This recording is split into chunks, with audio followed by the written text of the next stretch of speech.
Good evening, ladies and gentlemen. This is Rob from the Area 51 Racing Podcast. Tonight is episode 63. Tonight I'll be giving you the race report for this past weekend's Darlington Throwback Race. We'll be talking about the NASCAR Xfinity Series and the Cup Series race results from Darlington. Jeremy Clements Racing's race results in the Xfinity Series race. And then my thoughts and comments on some hot topics this past week that were brought up in NASCAR, in the NASCAR world, I should say. But first things first, to start off the show, there's been a few things that have come about in the NASCAR world. One of them, tragically, Shige Hattori passed away over this past weekend. He was involved in a car accident, which resulted in him sustaining fatal injuries. For those that don't know who Shige Hattori is, he was a former racer and a team owner of Hattori Motorsports. I think it was in 2022 with Brett Moffitt won a Truck Series championship. Very well-liked man, well-liked in the garage by the drivers. Just sad situation all around. So Bobby, Dave, and I want to pass on our condolences to Shige's family and friends and his fellow racing members in the racing community. Our condolences. So also this during a pre-race broadcast, Jeremy Clements mentioned that his sister Jennifer Clements Zellner is currently battling lung cancer. Jeremy had mentioned, I think, a couple of races ago that his sister was in the hospital and had surgery. He just announced, obviously, like I said, she is battling lung cancer. So send out major prayers for Jennifer and the Clements family and the Zellner families. If you or your family need anything, please reach out to Bobby, Dave, and I. We would definitely gladly do whatever we can. We got your back and support you 100%, Jennifer. You can beat this. Also, Jeremy mentioned in the pre-race interview that I believe he said his Aunt Joellen also had surgery to remove a brain tumor this past week. So Clements family has a lot going on besides running a business and independently owned race team. Again, we support Clements family, as everybody knows that joins in and listens to our podcast. Again, our thoughts and prayers go out to the Zellner and Clements families at this time. On that note, we'll get to something more positive. This week's NASCAR Xfinity Series race report is brought to you by Belcher's Cheesecake Creations. They're a mom and pop owned small business based in Rome, New York. The owner is Mike Belcher. He bakes cheesecakes. He got his start at a very young age. He liked to bake with his grandmother, and during one holiday, he decided that he wanted to make a cheesecake. And under his grandmother's guidance, he made a cheesecake, and it turned out really well. He enjoyed it, and now he has turned it into a business. Michael is a previous guest on our podcast. Very great guy. Runs a great business, makes amazing cheesecakes. Pretty much any cheesecake flavor you can think of, he can make for you. So if you're in the Rome, New York area, I know he doesn't ship his cheesecakes, at least when he was on our podcast. He does take orders, and if you're in that area and want to come and pick one up, order one, contact Michael through his Facebook page, or website and go from there to order a cheesecake. And make sure when you do, tell them Bob, Rob, and Dave sent you from the Area 51 podcast. The report for Jeremy Clements Racing from this weekend's race. Jeremy had an amazing throwback paint scheme to the 1985 Skull Bandit livery, the number 33 car driven by Harry Gant. Harrison's was the major or primary sponsor on the car, I should say. The green and white iconic Harry Gant Skull Bandit logo. It looked amazing on track. Unfortunately, he didn't win, or I should say Jeremy Clements Racing didn't win the best throwback paint scheme on track. That went to the number 44 car, Brendan Poole at Team Alpha Prime. They did a throwback to the Looney Tunes, Jeff Gordon. I think it was the chroma color paint scheme or something. But there was a lot of really good, cool cars out on the track this weekend with really good throwbacks. Again, I like at the last podcast I mentioned this past weekend, Darlington Throwback Weekend is my favorite weekend because of the throwbacks and the history that's brought back on track the sport of NASCAR. So to get into the race report for Jeremy Clements Racing, Saturday morning was practice. He battled a very tight car. He was having issues turning in the corners. He was P29 overall in practice. He went out and qualified later that Saturday afternoon, and the car was still too tight. But he improved on time and he's qualified P18. Excuse me. The race was Saturday afternoon on the CW. The CW broadcast team stated that this was the third hottest race in April to take place at Darlington Speedway. It was 81 degrees. So the track was really warm, even though it's worn out track. The surface was warm, and it ultimately affected the handling of the cars and the setups that many teams may have had the day before when the track wasn't as warm and the temperatures weren't as warm. So Jeremy started the race out, and the tightness and balance issue in the car continued. He couldn't get the front of the car to turn because it was too tight. He kept making adjustments through the stage, and ultimately his car still remained tight, and he finished P29. Stage 2, same thing, same trend. The car was really tight, couldn't get it to turn. They made more adjustments to try to help. He ended up stage 2 and P28.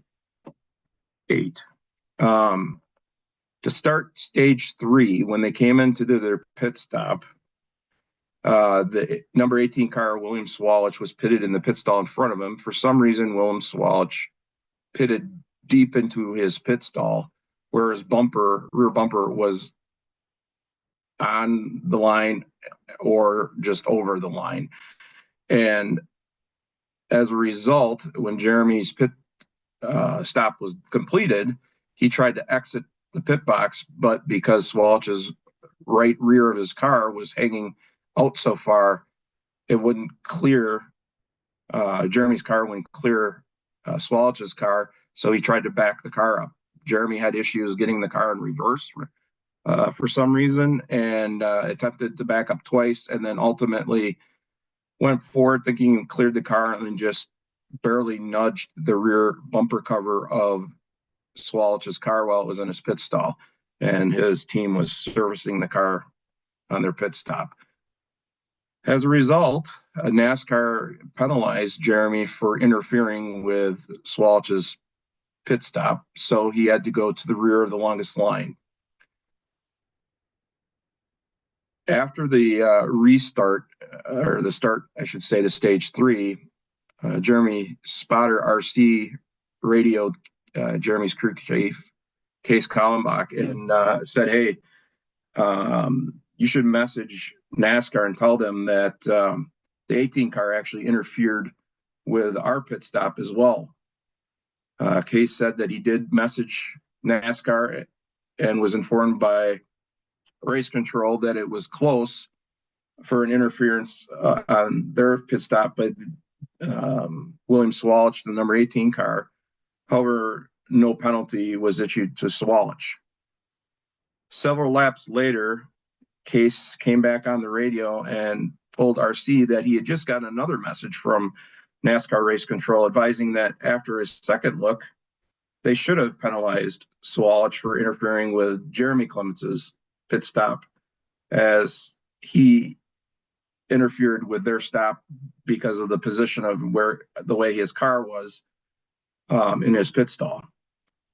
But NASCAR said it was too late to do anything about it, so they didn't issue him a penalty. As a result, like I said, Jeremy had to go to the longest line, so he lost several spots. But during that stage 3, the car continued to be tight. However, the pit crew was knocking out some extremely fast pit stops, and as a result, helped gain them some spots back on track because of the fast pit stops. Ultimately, Jeremy ended up finishing the race at P21. For battling a tight handling car and having a late penalty in the third stage, I think that was a decent finish for him. I know they wanted to finish better, obviously, but for what the hand they were dealt, I think P21 finish was a good finish. Obviously, they and I and other fans of Jeremy Clements Racing wish they finished better, but at this point, we'll take what we can get. Jeremy did move up in points to P20 in the driver's point standings, so we're again trending in the right direction. Hopefully, we can get the car issues and handling stuff straightened out. I know, obviously, I'm not bashing the team at all. I'm just stating the fact that obviously they're a new team. Case Kallenbach's a new pit crew. Gabe Wood is a new car chief. Jeremy's working with chassis that are old, and they're battling because they're a small team. They don't have a lot of the resources these big teams have. So they're doing the best that they can with what they have. And I 100% give them my full backing, and in no way, like I said, bashing them at all for the issues that have been going on. They are doing a good job. They're trying hard. That's all you could ask for. And obviously they have the no quit mentality and never giving up. So the race ended up being won by Brandon Jones, the number 20 car for Joe Gibbs Racing. This coming week's race is at Bristol Motor Speedway, and the race is going to be live Saturday,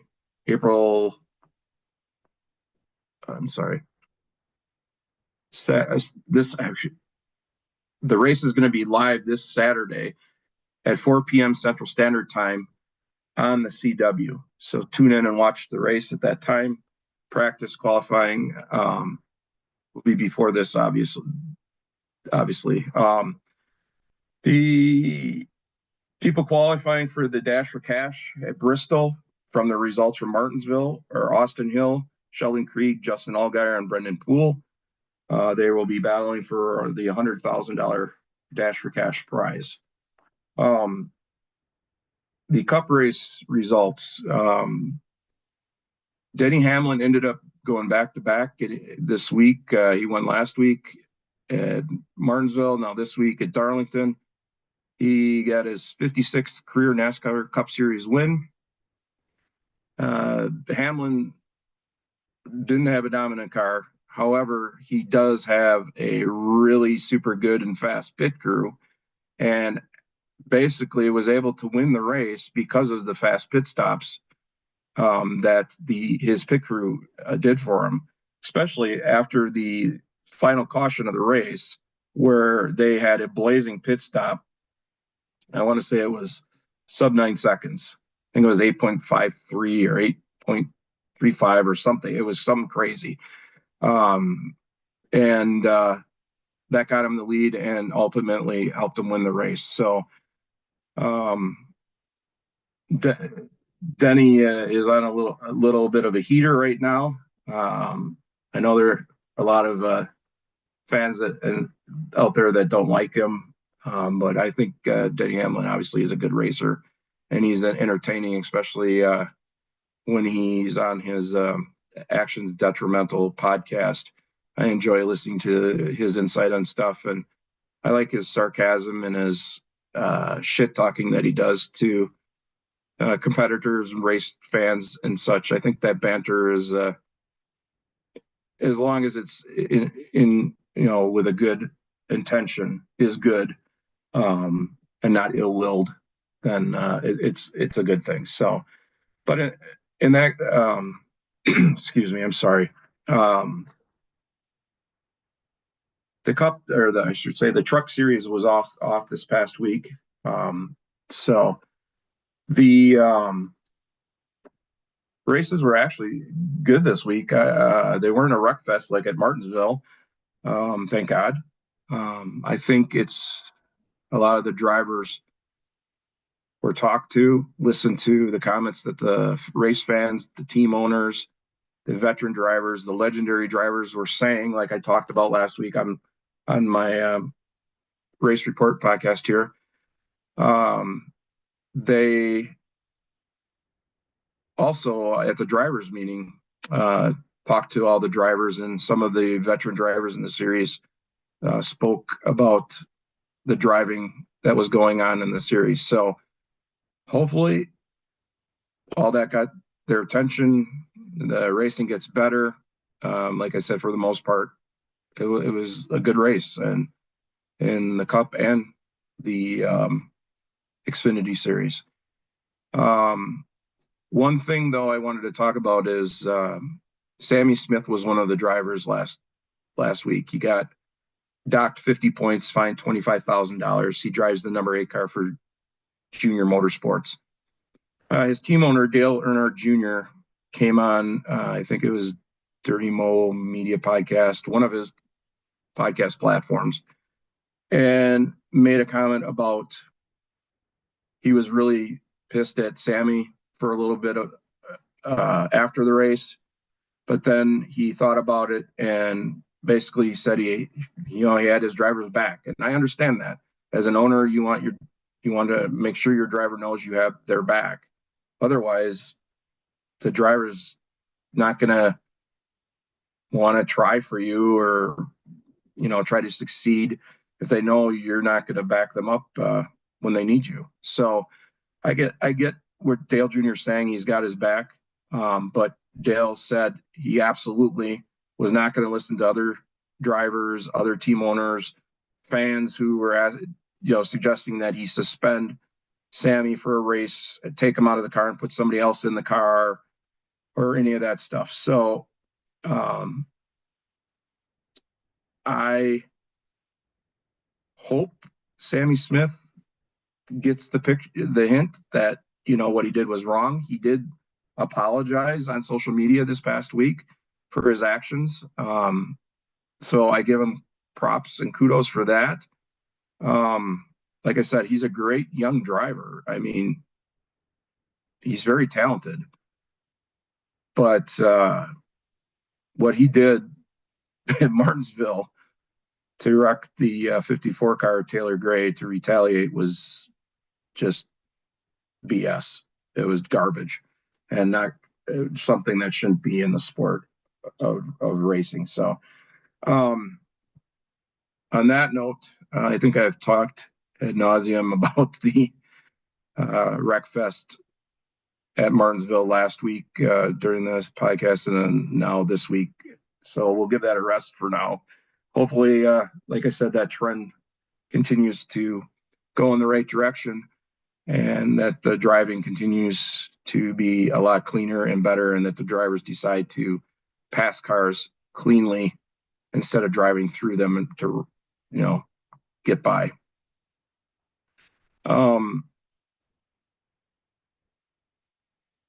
One of the other things that has been popped up this past week, which is just sort of bizarre, is the trademarking of the number 8 that Dale Earnhardt Jr. and Junior Motorsports use. They tried to trademark, or they put in the trademark the number 8 font that they've been using on their car, the number 8 car, since 2019. And then they also, after Teresa Earnhardt gave up the rights to the 8 car that Dale Jr. used to drive for DEI, they also put in, or I should say Junior Motorsports also put in a request for a trademark for that number. Dale Jr. talked about it on his Dirty Mo Media podcast, I believe it was. I saw it, one of his platforms again. And he said that he learned about the trademark for the current number 8 font being contested on social media. That it was being contested by Lamar Jackson, the quarterback for the Baltimore Ravens, who wears the number 8. So Dale Jr. explained and broke it down that the number 8 that they are currently using, that they've been using on their cars since 2019, they were going to drop and no longer use anyways. And that's what Lamar Jackson was contesting, because in the way Dale Jr. explained it, the trademark process, when you put out a trademark request, it goes out and anybody can respond saying, hey, I object to that because it could interfere with my image, likeness, name, affect my profits, whatever it may be, affect me in some way, shape, or form. And that's basically what Lamar Jackson did. And so it's basically a moot point, because Dale Jr. said that his sister Kelly and him had talked about the current number 8 trademark that Lamar Jackson was contesting, that they were dropping anyways because they were going to go back to the old DEI number 8 font on all their cars, since they had the trademark for that. So he said it was a lot of social media uproar that ultimately it was for nothing. So I figured I'd just share that on here. I just thought that was interesting, that a football player that wore number 8 was upset that a race team was going to use certain font of a number 8, which doesn't even look like the number 8 on his football jersey. But I guess it just shocked me when I heard that. And I didn't, obviously at the time, wasn't aware of the whole trademark process. So until I listened to Dale Jr. explain it, and I told him now I totally understand what he was saying. So, yeah, that is pretty much in the nutshell for what I wanted to talk about this week. This coming week again is one of my favorite races, Bristol. I love Bristol Speedway. I love short track racing. My all-time bucket list race, though, is the Bristol Night Race. So sometime I will go to the Bristol Night Race. Yeah, I love racing at Bristol. I'm glad they took the dirt off of it. It was cool for 1 year, that gimmick, but it's meant to be raced on the cement surface that is there. But on that note, I also wanted to point out that I am, if you guys haven't noticed, I'm giving a throwback, since it was Darlington week, back to Jeremy Clements' first career win at Road America back in 2017. I just happened to, about a week ago, I think Bobby from the podcast shared a post that a gentleman was in California was selling this cruise shirt, and this happens to be a cruise shirt from the 2017 season when Jeremy got his first win at Road America. So I was fortunate enough to be able to purchase it and add it to my collection. Road America is my home track here in the state of Wisconsin, one of my favorite tracks to go to. Obviously, a lot of you have tuned in the last couple of years, the last year and this year, have heard me multiple times talk about Road America, probably too much, I've been told at times. But yeah, I thought this was awesome. Dave actually has the fire suit that Jeremy wore when he won the race in his collection. And I think he also has the door panel with a number on it from that race as well, or at least from that year. So on that note, I want to conclude our podcast here tonight. I want to thank our sponsors, Spartan Waste, Fox Sports, Spartanburg, Harrison's, Action RV, Kylie Glick Racing, Mattman Designs, The Runner's Roost, Alliance Driveway Solutions, Anna Moore Designs, Circle B Diecast, Driven Sunglasses and Driven Trackside, Elite Towing and Recovery, High Speed Auto, Booze Pops, The Racing Warehouse and Armadillo Apparel, Belcher Cheesecake Company, Flying Forum Concrete Structures, First Pacific Funding, Sherfitt Companies, Gale Beard Products, Wings, etc., Dialed In Focus Pouches by Whitetail Smokeless, Benzik Designs, Shots and Back Landscaping, Enigma Tattoo Studio, Aero Parts Group, and Jeremy Clements and Jeremy Clements Racing. And of course, all you fans and listeners and supporters of us out there, we greatly appreciate it. We cannot do this, without any of your support and help. Bobby, Dave, and I are truly blessed to be able to do this podcast. We have fun doing it, and we enjoy sharing our love of racing with other fans, and also our love of Jeremy Clements and Jeremy Clements Racing with other fans as well. So on that note, I'm going to say have a good night. Have a great week. And we'll see you on Tuesday when Bobby, Dave, and I will be on at 8 Eastern, 7 Central for our regular podcast.